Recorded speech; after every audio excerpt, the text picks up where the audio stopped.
करने के लिए, बहुत बड़ा शिकारी। घूमते घूमते जब गया तो देखा एक गुफा के सामने से निकला, तो देखता हुआ जाता था कहीं कोई शिकार मिल जाए। गुफा में जैसे उसने झांक करके देखा तो कोई हिरन आदि तो नहीं दिखा। एक महात्मा बैठे थे, बड़ी बड़ी जटाएं उनकी, और महात्मा नेत्र बंद करके बैठ के ध्यान कर रहे थे। तुरंत अपना घोड़ा रोका और बोला कि मेरी माँ मुझसे कहती थी कि हम शिकारी हैं, हम वन में रहते हैं, हम मांस खाते हैं, लेकिन कभी भी कोई संत मिले, गुरु मिले, उससे प्रणाम जरूर करना, उससे आशीर्वाद जरूर लेना। दौड़ करके गया, महाराज जी प्रणाम, आपको वंदन करता हूं, आप इस जंगल में भजन कर रहे हैं, मैं इस जंगल का शिकारी हूं, मैं यहीं रहता हूं। महाराज जी ने नेत्र खोले, अच्छा बेटा खुश रहो। बोले अब मैं और तो कुछ आपकी सेवा नहीं कर सकता, मुझे बस ये बताइए कुछ पाएंगे, कुछ भोजन करेंगे, आप कुछ खाएंगे? नहीं नहीं बेटा, हम सब आनंद मंगल हैं, फलाहार करते हैं, फल खाते हैं, फल खा करके जीते हैं, और कभी 5-6 दिन में एक बार फल खा लेते हैं। फल खाते हैं, फल कोई खाने की चीज है? आप कहें तो मैं बढ़िया एक हिरन लेकर के आऊं, आप भोग लगाना, मुझे भी दे देना। अब संत बेचारे अब क्या बोले उसको। तो अब देखिए सत्संग का प्रभाव कैसा होता है। संत थोड़े मुस्कुराए। अब उसको ये तो नहीं कहा कि बेटा हम लोग मांसाहार आदि नहीं करते, उसको क्या बोले, तुम जो हिरण पाते हो ना वो तो सामान्य है, मैं तो एक बहुत ऊंचे हिरण की खोज में बैठा हूं, जब तक वो नहीं मिलेगा तब तक आहार ग्रहण नहीं करूंगा। अरे महाराज आप नहीं जानते, ये इतने कोस का जंगल, उसका सबसे बड़ा शिकारी हूं मैं, यहां कोई हिरण मुझसे भाग के नहीं जा सकता, शेर के चंगुल से बच जाएगा, मुझसे नहीं बच सकता। आप बताइए कैसा हिरण चाहिए आपको? महाराज जी बोले रहने दो, तुम ला नहीं पाओगे उसको। बोले नहीं नहीं बताइए। तो बोले लिखो कैसा हिरण है। कस्तूरी तिलकम ललाट पटले वक्षस्थले कौस्तुभम नासाग्रे वर मुक्ति कंतर तले वेणु करे कंकणम सर्वांगे हरिचंदनम सुललितम कंठे च मुक्तावली गोपस्त्री परिवेष्टितो विजयते गोपाल चूड़ामणि।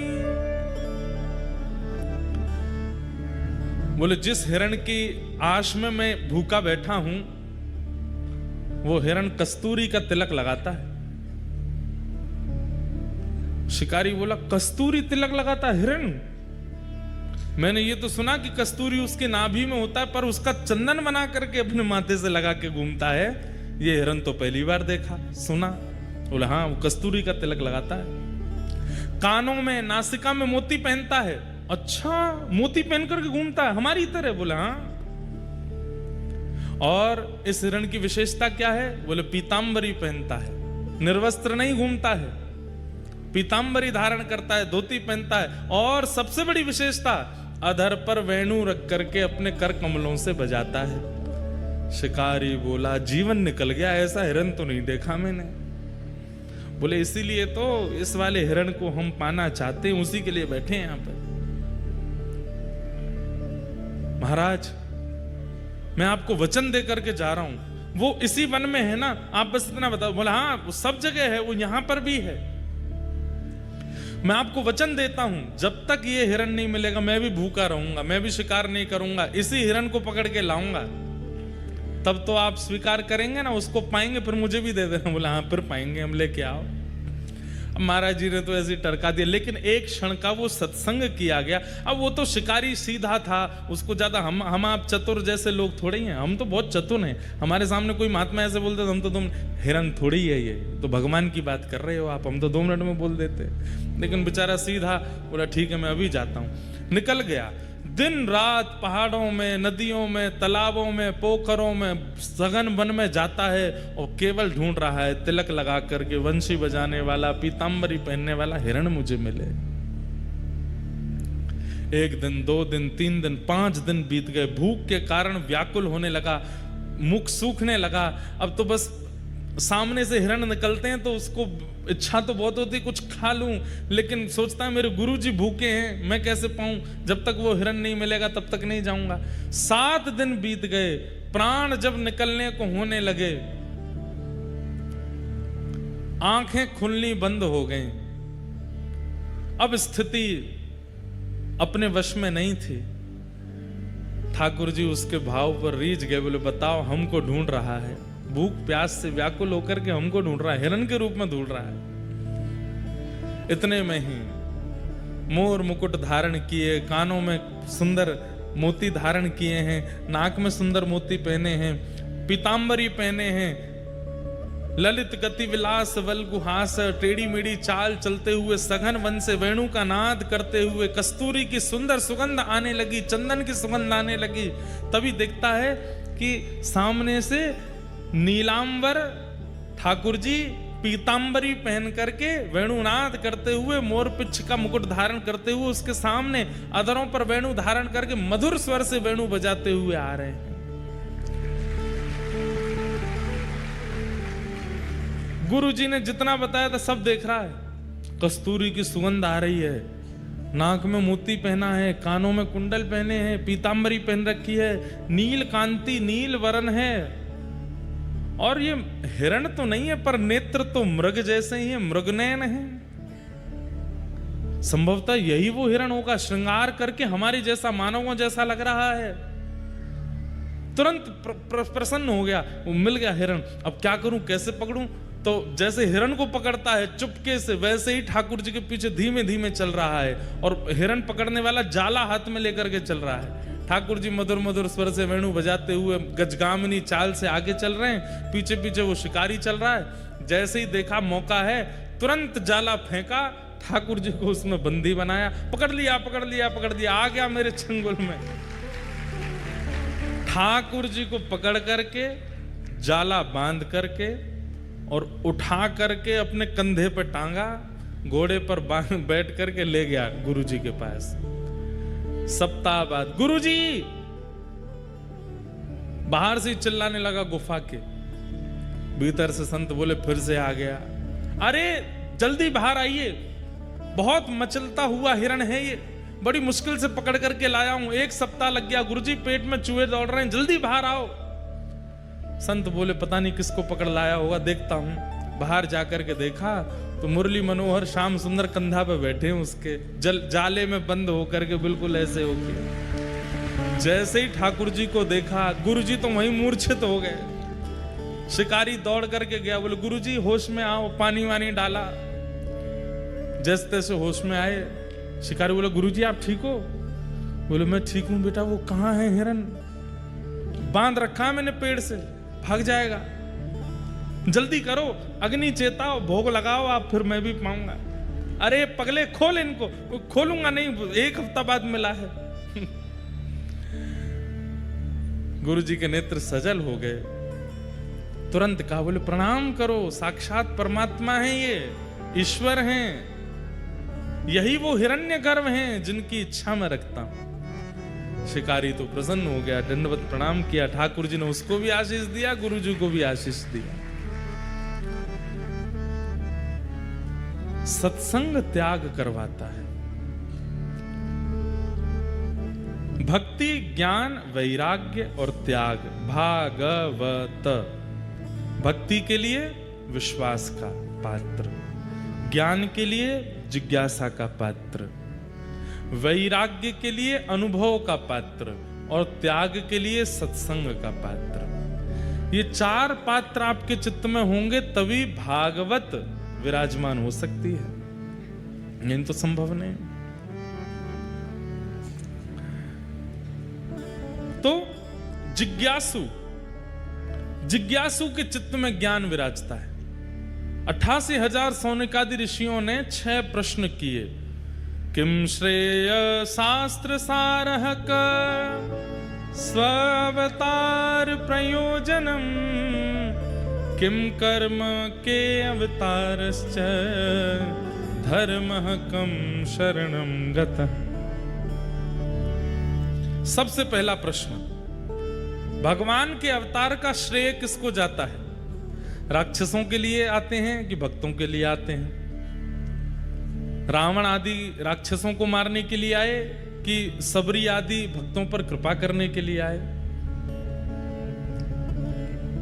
पहला प्रश्न, भगवान के अवतार का श्रेय किसको जाता है? दूसरा, शास्त्रों का सार क्या है?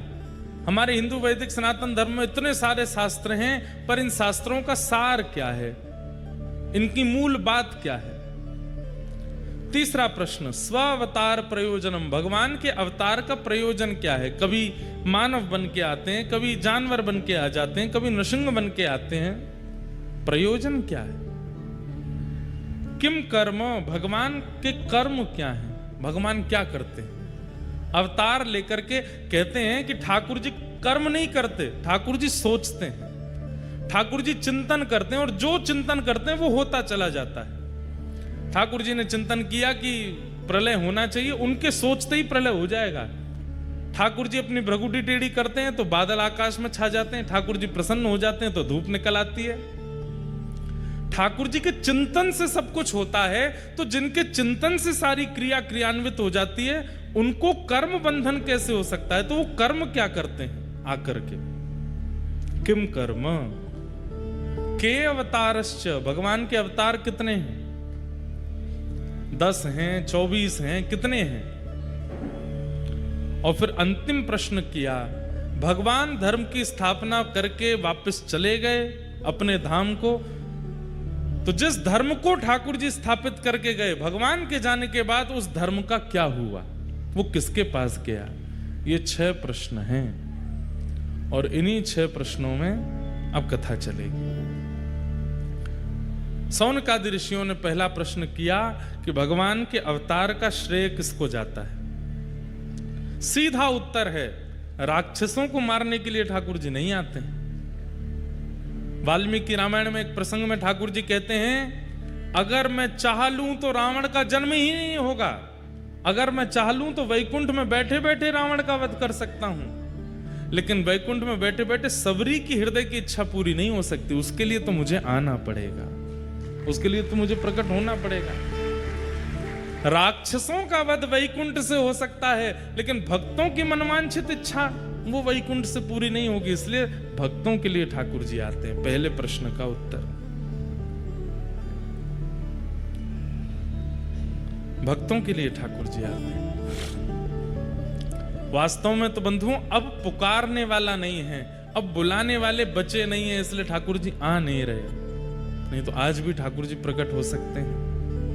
उस भावना से, उस इच्छा से। सबसे बड़ी बात है कि भक्त के चित्त में सबसे श्रेष्ठ स्वभाव क्या हो जिससे ठाकुर जी आवे? भोलापन। हम लोग भोले नहीं हैं, हम लोग सरल नहीं हैं, सहज नहीं हैं, इसलिए ठाकुर जी आते नहीं हैं। सरलता ठाकुर जी को सबसे प्रिय है। जितने सहज, जितने सरल, जितने, मैं कथाओं में कहा करता हूं, जितने चतुर बनोगे संसार को उतने अच्छे लगोगे, और जितने सरल बनोगे ठाकुर जी को उतने बढ़िया लगोगे। जितने चतुर बनोगे, क्या आता है आपको? बोले सर्वगुण संपन्न है, चाय बनवा लो, पकौड़े तलवा लो, कचौड़ियां बनवा लो, गाड़ी चलवा लो, कपड़े धुलवा लो, पढ़ाई करवा लो, दूसरों को पढ़वा लो, नाच करवा लो, गाने गवा लो, किसी भी काम में पीछे नहीं है। ऐसे लोग संसार को बहुत प्रिय होते हैं। लेकिन एक गुण है अंदर, पर वो एक गुण भी केवल ठाकुर जी के लिए, तो ठाकुर जी को बहुत प्रिय है, ठाकुर जी को अति प्रिय है। सीधी बात, जो सरल है, सहज है, सीधा है, ठाकुर जी को बहुत अच्छा लगता है। हम तो यही कहते हैं कि नित्य ठाकुर जी से प्रार्थना करो, बाकी सब तो आप स्वयं कर सकते हो। अपने कर्म बंधन से अपने कर्म बंधन खोल सकते हो, अपने कर्मों से सब कुछ निर्माण कर सकते हो। ठाकुर जी से प्रार्थना करो कि हे नाथ, मुझे तो आप सीधा बना दो, सरल बना दो, सहज बना दो। मैं बहुत चतुर हो गया हूँ, बहुत चतुराई मेरे चित्त में आ गई है। ये खाली मन बैठा बैठा कुछ ना कुछ सोचता ही रहता है। ये मन बड़ा चंचल है, कैसे तेरा भजन करूं। ये मन बड़ा चंचल है,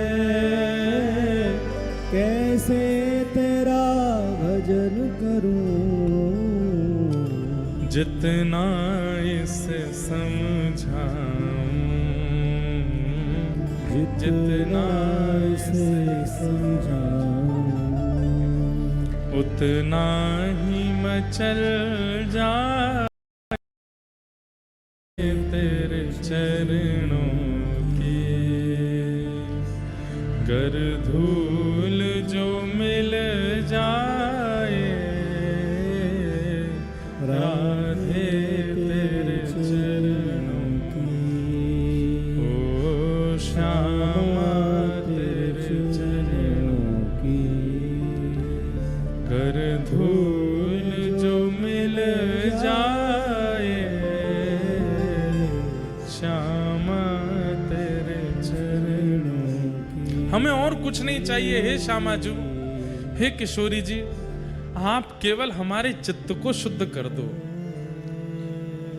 हमें दीन बना दो, सरल बना दो, सहज बना दो। बहुत चतुर बन गए हम लोग, खाली बैठते हैं तो मन में केवल ये चतुराई ही चलती रहती है कि किसके साथ क्या किया जाए, किसके साथ अनहित किया जाए, किससे आगे कैसे निकला जाए, बस यही सब हमारे चिंतन में चलता रहता है। हे प्रिया जी, हे श्यामा जी, आप कृपा करके मुझे सरल बना दो। जैसे तोहे अति प्यारी लगूं, तैसों मोहे कीजो स्वामिनी। मैं जिससे आपको प्रिय लगूं ऐसा मेरा निर्माण कर दो किशोरी जी। बंधुओं,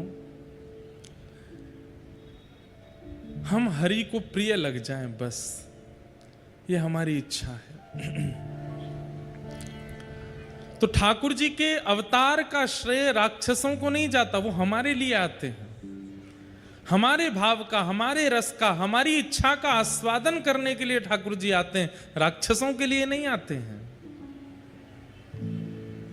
हम प्रेम से क्या प्रस्तुत करते हैं, उस प्रेम से प्रस्तुत की गई वस्तु का आस्वादन करने के लिए ठाकुर जी आते हैं। तो भगवान के अवतार का श्रेय भक्तों को जाता है। दूसरी बात, शास्त्रों का सार क्या है। इतने शास्त्र हैं हमारे हिंदू वैदिक सनातन धर्म में, पर सार क्या है। तो वेद व्यास जी महाराज ने श्रीमद् भागवत को सारम सारम समद्वितम, भागवत जी को सार बताया। चारों वेदों को सार, महाभारत का सार, सबका सार श्रीमद् भागवत है। भागवत जी सार है। स्व अवतार प्रयोजनम, भगवान के अवतार भिन्न भिन्न क्यों होते हैं, कभी मानव बन के, कभी नृसिंह बन के, कभी कछुआ बन के, कभी कुछ बन के, एक ही रूप में क्यों नहीं आते, अलग अलग रूप क्यों धारण करते हैं। ठाकुर जी सर्व व्यापकता और सर्वग्राह्यता प्रकट करते हैं। केवल मानव बनकर के आएंगे तो एक प्रकार से जीवों के प्रति ये भावना हो जाएगी कि ठाकुर जी उनके नहीं है, हमारे ही हैं, वे सबके हैं, इसलिए सर्व रूप धारण करके आते हैं।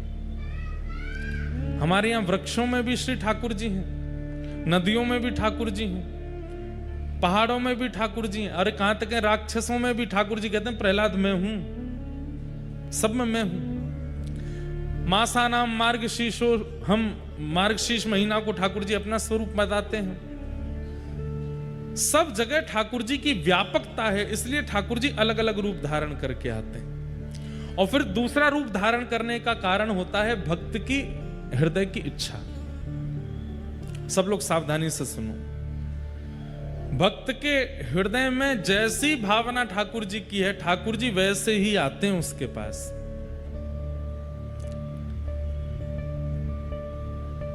बहुत सुंदर है भैया, बैठ जाओ, हम ले लेंगे आपसे, हैं कथा के बाद ले लेंगे। और भी यहां भी कुछ लोग कुछ बना के लाएं, कथा के बाद सब लोग प्रदान कर देना। अभी कथा सुन लो। लड्डू गोपाल ये किसके ठाकुर जी हैं? श्रीमद् वल्लभाचार्य जी महाराज के चित्त के ठाकुर जी हैं, नवनीत प्रियालाल जी।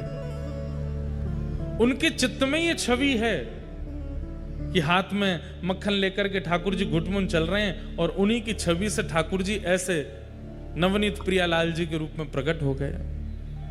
कल मैंने बताया, ये परसों बताया, कल बताया यशोदा जी के चित्त के ठाकुर जी हैं। मुरली मनोहर ठाकुर जी गोपियों की श्री राधा रानी के चित्त के ठाकुर जी हैं।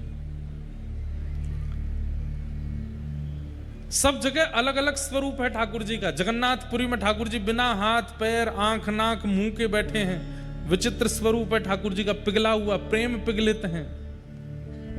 वहां ठाकुर जी ब्रजवासियों के प्रेम में, वियोग में प्रेम विगलित हो गए हैं, उनके चित्त के ठाकुर जी। दक्षिण में एक उडुपी में श्री कृष्ण भगवान हैं, वहां के स्वरूप अलग हैं। एक केरला में एक और ठाकुर जी हैं, वहां पर गुरुवायूर, उनका अलग स्वरूप है। भक्त की इच्छा के अनुसार भी ठाकुर जी अलग अलग रूप धारण कर लेते हैं। पंढरपुर में वही विट्ठल बन करके बैठे हैं। तो भगवान के अवतारों का प्रयोजन सर्व व्यापकता और सर्व इच्छा, सबकी इच्छा के लिए भी ठाकुर जी रूप धारण करते हैं। किम कर्म, ठाकुर जी का कर्म क्या है? केवल गौ ब्राह्मण संत वैष्णवों की सुरक्षा। ठाकुर जी का यही कर्म है कि ये प्रसन्न रहें, बस ये प्रसन्न रहेंगे तो पूरी सृष्टि प्रसन्न